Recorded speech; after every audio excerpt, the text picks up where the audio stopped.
Monsieur Daniel Guigné, vous êtes expert judiciaire honoraire. Est-ce que vous pourriez nous expliquer quelle est la place de la preuve électronique dans les procès aujourd'hui?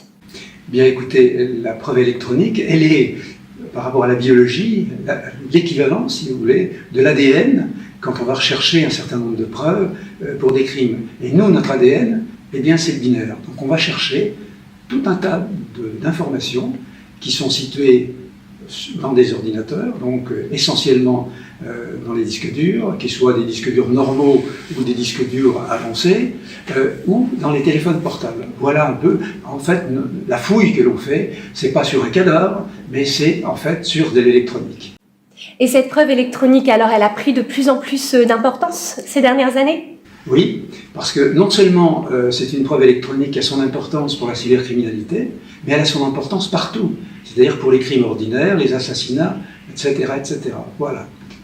Est-ce que vous pourriez nous expliquer dans des cas concrets ce que la preuve électronique a permis de faire? Eh bien, par exemple, je me souviens d'une affaire de grand banditisme et de trafic international de stupéfiants, grâce à l'addition de plusieurs éléments. D'une part, les fouilles dans le GPS, d'autre part, dans le téléphone portable et sur les appareils photo, en plus, par après, dans les ordinateurs des personnes qui étaient incriminées, j'ai pu démontrer la relation qui existait entre plusieurs criminels, leur cheminement pour leur trafic avec plusieurs pays, la France, l'Italie, l'Autriche et puis l'Allemagne, bien sûr. Donc on a pu retracer des choses. Et la preuve, c'était...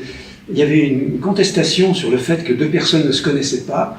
Le juge d'instruction leur a demandé comment se fait-il que les coordonnées de la cour, de la ferme de l'une de ces personnes se trouvaient dans le GPS. Et donc ces personnes semblaient ne pas se connaître. C'était impossible. Donc évidemment, voilà le genre de preuve que l'on peut apporter, par exemple. Et est-ce que vous avez d'autres exemples où justement la preuve électronique a permis de montrer qu'une personne n'était pas impliquée dans une infraction? Oui, alors ça c'est important aussi à savoir, c'est que l'instruction en France, elle est à charge, mais également à décharge. Il se trouve, c'était une affaire d'assassinat. La personne incriminée était quelqu'un qui sortait de prison, qui avait fait plusieurs séjours en prison pour trafic de stupéfiants. C'était pas un enfant de cœur, ça c'est sûr. Ceci dit, le frère de la victime l'a désigné comme étant l'assaillant qui a tué son frère. Donc c'est une preuve par témoignage. Et donc la personne s'est retrouvée emprisonnée parce qu'elle avait dit non, ce n'est pas possible, puisque pendant cette plage de temps, tous les jours, eh bien, je suis sur Internet, je regarde des vidéos, etc. etc. Or, Orange, donc l'opérateur, n'avait trouvé aucun élément le concernant pendant cette plage de temps. Avec les outils que l'on a, les policiers n'avaient rien trouvé. Donc j'ai recherché un certain nombre de choses avec les mêmes outils, je n'ai rien trouvé. Et c'est là où c'est important. Et là j'insiste beaucoup là-dessus, c'est que l'expertise, ce n'est pas l'utilisation d'outils, mais c'est aussi d'utiliser son cerveau pour dépasser les outils. Et il faut bien prendre conscience que tous les outils que nous avons, et sont nombreux, sont quelquefois donc avec un certain nombre d'imperfections, voire ne permettent pas de déterminer ce type de preuve. Et là, grâce à ceci, j'ai attaqué la base de données avec d'autres éléments de réflexion et j'ai pu extraire avec des mots-clés cette plage, retrouver les vidéos, reconstituer les vidéos et apporter la preuve que la personne ne mentait pas.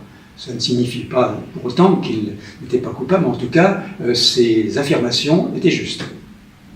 Donc, dans le cas concret, bien effectivement, il n'y avait pas de liaison de communication, télécommunication normale, puisqu'en fait, quand on y regarde de plus près, quand j'ai regardé de plus près, il était, bien sûr, à l'extérieur, mais il était connecté en Wi-Fi.